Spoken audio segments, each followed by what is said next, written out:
Thank you, Mr Speaker. I rise tonight to speak to Sue Casualty's Animal Welfare Amendment Bill. Mr Speaker, every person in this House who votes against this bill is voting in favour of animal cruelty. This bill is about 122 people and whether they have a conscience. That's what this bill's about. This is about whether 122 people are going to vote for animal cruelty or against animal cruelty. And so when Mr Shane O'Dern shouts out across the House and decides that he will be voting against this bill, he is voting for animal cruelty. When Mr Shane O'Dern and his friends in the National Party and the ACT Party vote against this bill, they are voting to protect the most savage farmers in New Zealand. When he votes against this bill, he is voting to protect the most savage practices that exist in this country. So when the ACT Party and the National Party and every single member of the ACT Party and the National Party look at themselves in the mirror after tonight, they will know that they have voted to protect the worst farming practices in New Zealand.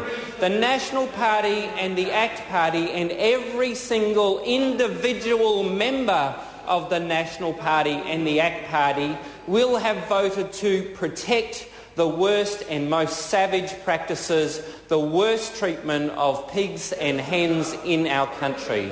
They will have voted to protect the worst farmers and the worst practices. Mr Speaker, we have heard some loud noises from the National Party. We've even heard that apparently the Prime Minister finds sour crates unacceptable. And yet, here we are tonight with an opportunity to place some basic protections for animals in New Zealand, and the National Party and the ACT Party are telling us that they will vote for animal cruelty. Every single member of the National Party and the ACT Party in this House who votes against this bill are voting for animal cruelty, and they are the ones who will have to look at themselves in the mirror when they vote to protect animal cruelty in New Zealand.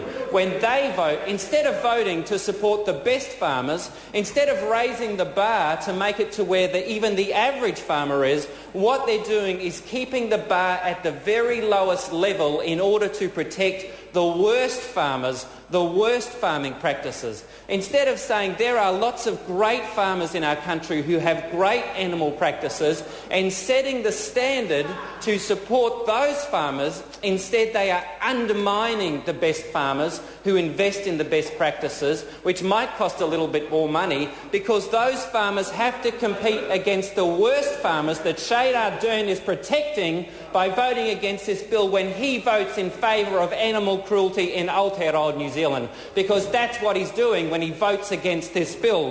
When every member of the National Party and the ACT Party vote against this bill, they are voting to protect the most cruel farming practices in our country.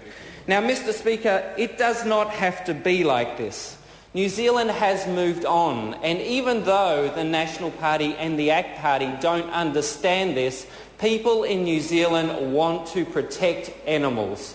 It is a fundamental rising of ethical standards in our country that people are moving to protect the rights of animals. We all remember the basic idea that a society will be judged by how it treats its most vulnerable. Animals in our country are amongst the most vulnerable. They are shoved into cages, a whole bunch of chickens shoved together in cages, sows kept in crates, confined for long periods in incredibly distressing circumstances. And I say to every member of the National Party and the ACT Party, how can you look at your conscience and vote to protect the farmers doing the very worst practice, and vote against the farmers who actually have high practice and who are trying to improve the circumstances of animals in our country by their good practice, but are being undercut by the bad farmers? Because what we're doing tonight, if National and ACT vote against this bill, they're saying we're going to set the regulation at the very lowest level in order to protect the worst farmers from decent regulations, instead of rewarding the good farmers who are actually doing the right thing. Mr Speaker, it does not have to be like this. We are 122 people sitting in this place tonight we can change our votes. At the end of the day, this vote is as much about the 122 people in this House as it is about anything else. That his time has expired.